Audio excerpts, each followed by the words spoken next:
Alhamdulillah, Allahumma salli wa sallim wa barik ala sayyidina Muhammadin tibbil qulub wa dawaiha wa afiyatil abdani wa shifaiha wa nuril absari wa diyaiha wa ala alihi wa sahbihi wa man tabi'ahum bi ihsanin ila yaumiddin, amma ba'd.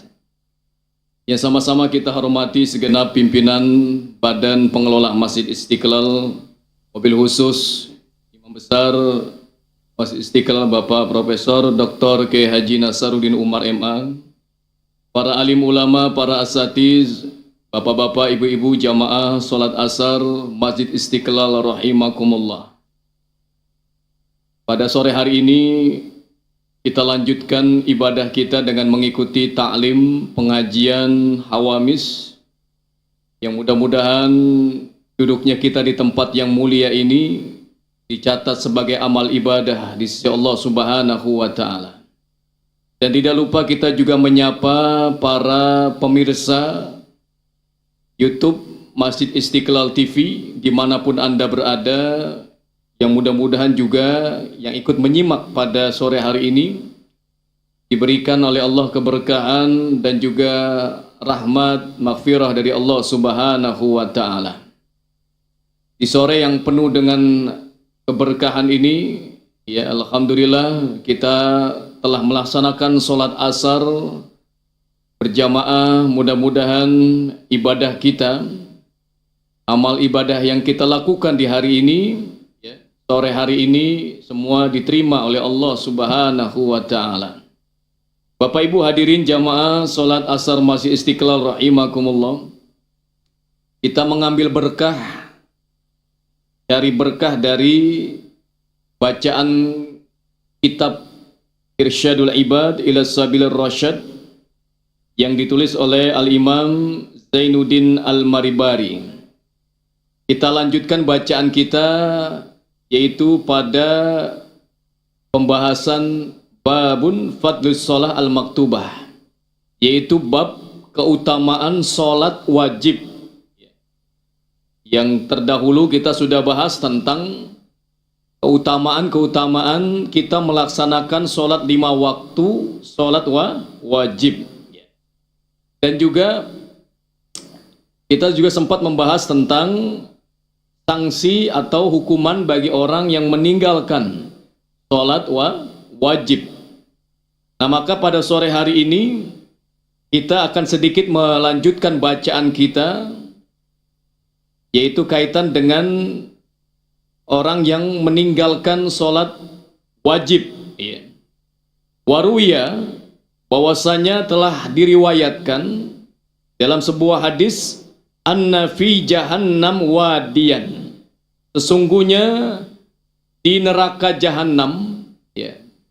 Jadi ada neraka yang namanya jahanam. Ini neraka yang luar biasa ini, ya. Neraka yang sangat berat orang yang masuk ke dalamnya. Nah, di neraka jahanam ada wadiyan. Wadi ini dalam bahasa Arab artinya jurang atau lembah. Jadi neraka itu, ya kalau kita baca hadis itu Nabi sering jelaskan kondisi keadaan neraka jahanam, neraka, ya. Di dalamnya seperti, ya, orang yang kena hukuman di dalamnya. Nah, ada suatu jurang di neraka itu, ya, yuqalu lahu lamlam. Ada nama jurang itu namanya lamlam. Lamlam. Fihi hayatun kulla hayatin. Nah, di dalam jurang ini yang namanya lamlam ini ada, ya, sebuah makhluk Allah yang namanya ular, ya. Ular, ya, hayatun yaskhanu rukbal ba'ir, ya, di mana, ya, ular ini, ya, bentuknya, ukurannya itu seperti, ya, leher onta, ya, besar, ya. Tulaha masirah syahrun, panjangnya yaitu sepanjang, ya, 1 bulan perjalanan. Jadi ular ini, wah, ini bukan seperti anaconda ya. Itu ular besar. Kalau kita lihat film-film tuh kan ada film anaconda, itu ular besar. Nah ini lebih besar lagi dari anaconda ya. Itu panjangnya sebulan perjalanan. Kalau kita hitung hari Pak, waktu itu beda dengan dunia, dengan akhirat itu beda. Ya. Jadi waktu di dunia dengan waktu di sana itu sudah beda Pak. Ya, 1 bulan di sini dengan 1 bulan di sana beda. Ya, makanya begitu panjang sekali. Ya. Talsa'u, di mana ular ini menggigit.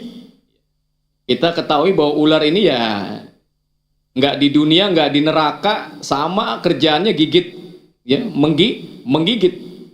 Tarikus sholah, ular ini akan menggigit orang yang ketika di dunia ini meninggalkan sholat, sholat. Ini berat hukumannya. Ya, fayagli samaha, di mana ketika digigit ular ini maka racunnya fi jismihi sab'ina sannah, akan masuk ke dalam tubuh selama 70 tahun lamanya. Kita nggak bisa membayangkan itu ya, waktu yang begitu panjang di dalam neraka. Summa yatahri lahmuhu, sehingga menguning dagingnya. Jadi ini kondisi siksa ya bagi orang yang meninggalkan sholat, ya akan dimasukkan ke dalam neraka jahanam. Jadi ini sengaja saya baca melanjutkan ya. Jadi saya baca ini ya apa adanya ya, sesuai dengan susunan yang ditulis oleh ya ulama di dalam kitab Irsyadul Ibad ila Syabilir Rasyad. Jadi beruntung kita ini yang senantiasa menjaga sholat 5 waktu. Ya, menjaga sholat 5 waktu, jangan ditinggalkan. Ya, sesibuk apapun jangan sekali-kali kita tinggalkan sholat wajib.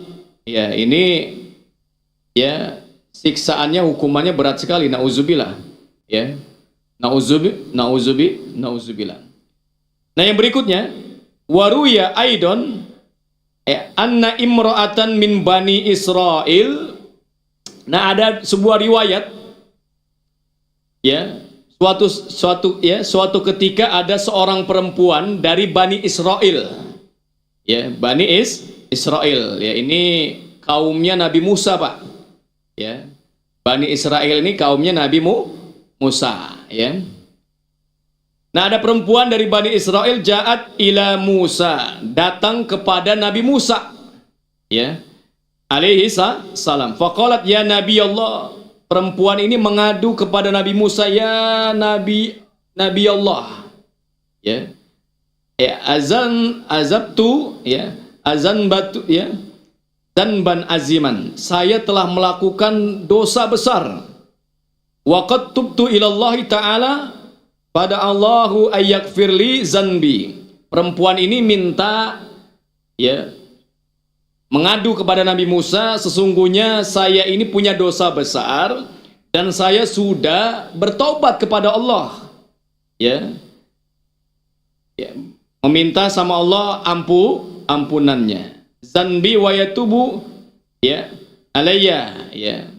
Faqala laha Musa, wa ma zanbuka, kata Nabi Musa, apa sih dosa kamu? Ya. Ditanya oleh Nabi Musa kepada perempuan ini. Ya. Qalat ya Nabi Allah. Ya. Zanaitu wa waladtu, saya ini telah berzina. Ya, berzina, perempuan ini berzina lalu melahirkan anak, ya, waladan wa qataltahu. Udah zina, punya anak, anaknya dibunuh. Wah, dosanya double. Udah zina dosa, ngebunuh anak hasil zina dosa juga kan? Ya, perbuatannya membunuh. Ini terjadi di zaman Nabi Musa. Di zaman Nabi Musa, Pak. Ini cerita benar ini, bukan apa? Bukan dongeng, bukan. Ini cerita betul. Terjadi di zaman Nabi Musa. Ya. Wa qala Musa alaihi salam, ukhriji, diusir sama Nabi Musa ini, perempuan ini diusir, ya. Ya, Nabi Musa ngusir perempuan ini. Kata Nabi Musa, ya, ukhruji, keluar kamu, ya fajirah, wahai orang yang telah membuat, ya, fajirah, yaitu ya kedurhakaan. Li alla tanzila naron, sesungguhnya engkau ditempatkan di dalam neraka. Ya, minas sama fatahrik ya na bisyumika. Ya, fa kharajat min indihi munkisratul qalb. Nah, ini Nabi Musa ngusir perempuan ini, sedihlah perempuan ini kan, Pak. Ya. Udah ngelapor sama Nabi Musa, dibilang kamu ini betul-betul nggak keterlaluan, punya dosa, udah zina, membunuh juga kan. Ya, sehingga perempuan ini sebetulnya sudah tobat menghadap Nabi, tetapi Nabi malah mengusir. Ya. Ini bedanya Nabi Musa dengan Nabi Muhammad. Kalau Nabi Muhammad masih agak sabar, ya. Dihibur, Nabi Muhammad kan menghibur, ya. Ngasih harapan gitu kan, mengasih harapan. Tapi Nabi Musa ini ternyata udah nggak kuat juga nih mendengar, melihat perempuan yang sudah keterlaluan punya dosa, ya, diusir, ya, sehingga dia sedih hatinya, ya. Fanazala Jibril. Nah, ketika Nabi Musa memperlakukan perempuan seperti itu, turun malaikat Jibril, Pak.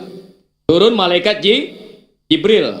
Ya, jadi dari nabi, ya, nabi terdahulu sebelum Nabi Muhammad tuh malaikat Jibril utusan Allah kepada para nabi, ya. Rupanya disuruh sama Allah nih malaikat Jibril, ingetin tuh Nabi Musa. Malaikat Jibril turun kepada Nabi Musa, ya. Kata malaikat Jibril, apa kata malaikat Jibril? Wa qala ya Musa, ar-Rabbi ta'ala yaqul laka, sesungguhnya Allah telah berkata kepadamu, lam radatta ta'ibah ya Musa, jangan kamu tolak orang yang sudah bertaubat. Tuh, Pak, diingetin Nabi Musa, orang sudah taubat, ya, jangan diusir. Jadi Nabi saja diingatkan tuh, sekelas Nabi Musa, ya, diingatkan oleh malaikat Jibril atas perintah Allah. Amma wajadta syarra minha, tahukah kamu ya Musa, kata malaikat Jibril, bahwa ada yang paling jelek darinya, yaitu kata Jibril apa? Wa min syarri minha qala man yatrukus shalah amidan muta'ammidan intaha. Kata malaikat Jibril, ya Musa, yang lebih buruk dari apa yang dilakukan oleh perempuan ini, dia sudah zina, dia sudah membunuh. Kata malaikat Jibril, ada yang paling buruk dari dosa ini. Apa kata malaikat Jibril? Kata malaikat Jibril, yang paling buruk adalah orang yang meninggalkan sholat wajibnya amidan muta'ammidan. Kata malaikat Jibril, sengaja dia ninggalin sholat. Jadi ternyata dosa yang paling besar itu di atas zina dan membunuh itu meninggalkan sholat, Pak. Nauzubillah. Sampai ini sebetulnya kisah ini, Pak, ini cerita bukan fiktif, ya, bukan dongeng. Ini cerita nyata yang dialami oleh Nabi Musa, bertemu dengan perempuan ini berzina, lahir anaknya dibunuh, dosa, dia merasa dosa, Pak. Ya, makanya Allah ampuni, Pak. Jadi Allah senang tuh kalau orang yang bertaubat. Ya. Jadi ini kita harus lihat, Pak.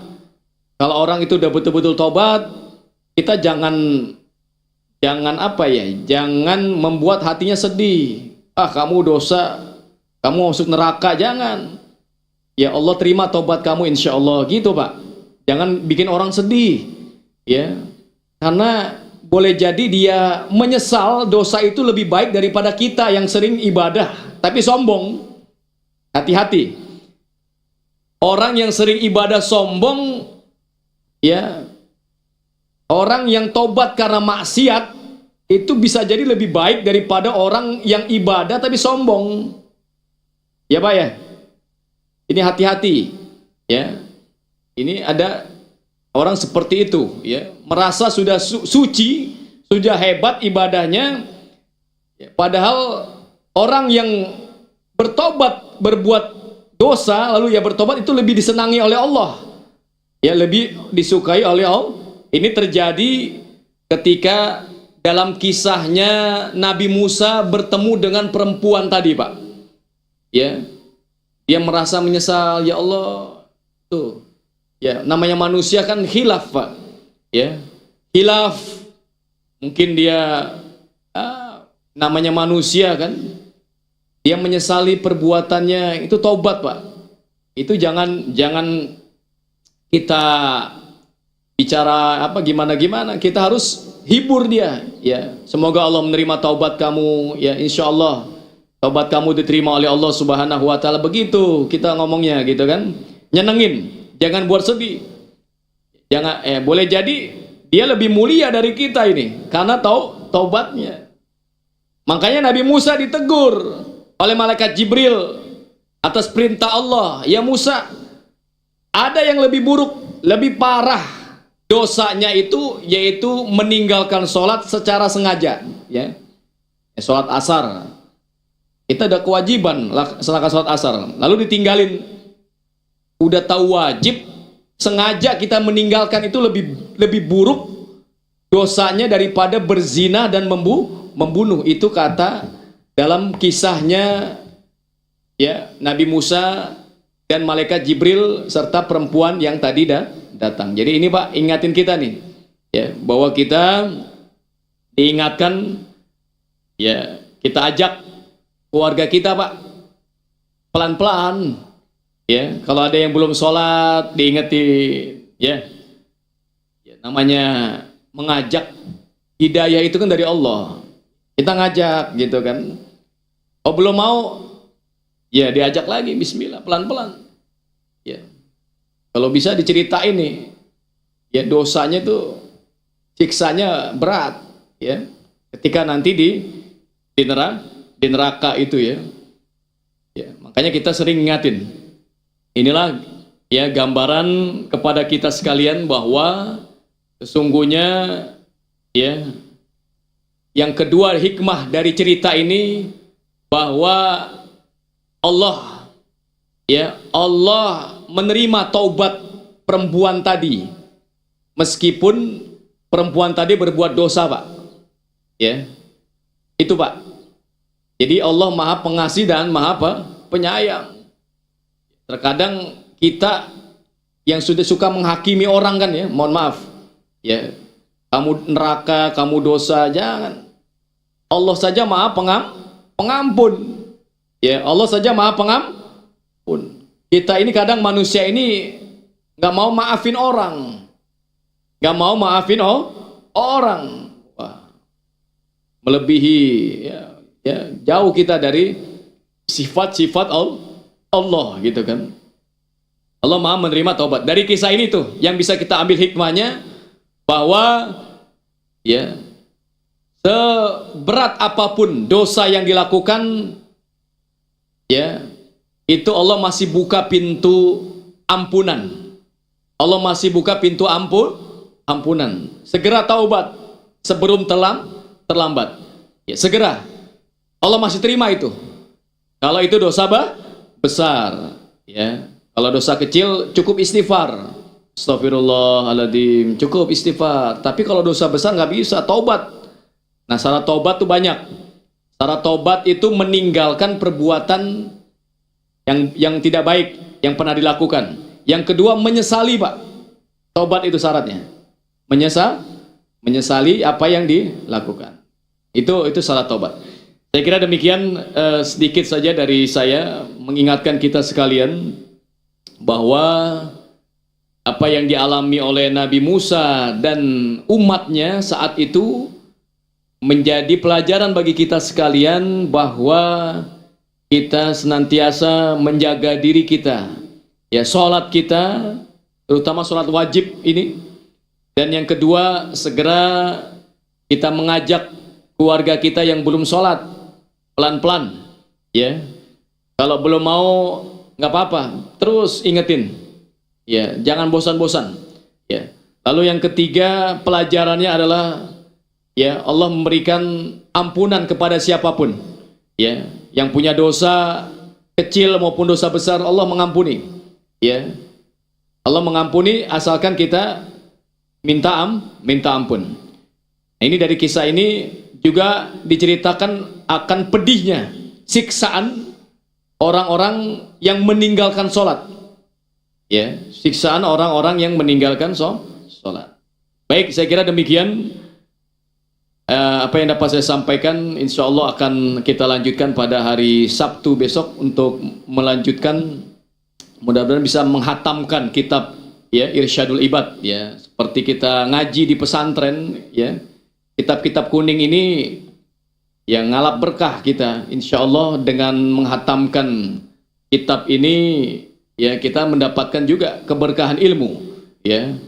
Ini mahal harganya, ya, dibanding dunia, ya, keberkahan ilmu, ya kan, dapat cahaya ilmu, gitu kan, dan juga keberkahan yang lain. Mudah-mudahan Allah berikan kita sekalian keberkahan di dunia maupun di akhirat kelak. Allah berikan kita kekuatan untuk menjalankan ibadah sholat, keluarga kita dijaga semua, ya, sholat, dapat menjalankan ibadah sholat dengan sebaik-baiknya. Baik, saya kira demikian. Kita tutup dengan membaca doa kafaratul majlis. Bismillahirrahmanirrahim. Subhanakallahumma wa bihamdika asyhadu an la ilaha illa anta astaghfiruka wa atubu ilaik. Billahi taufik wal hidayah. Assalamualaikum warahmatullahi wabarakatuh.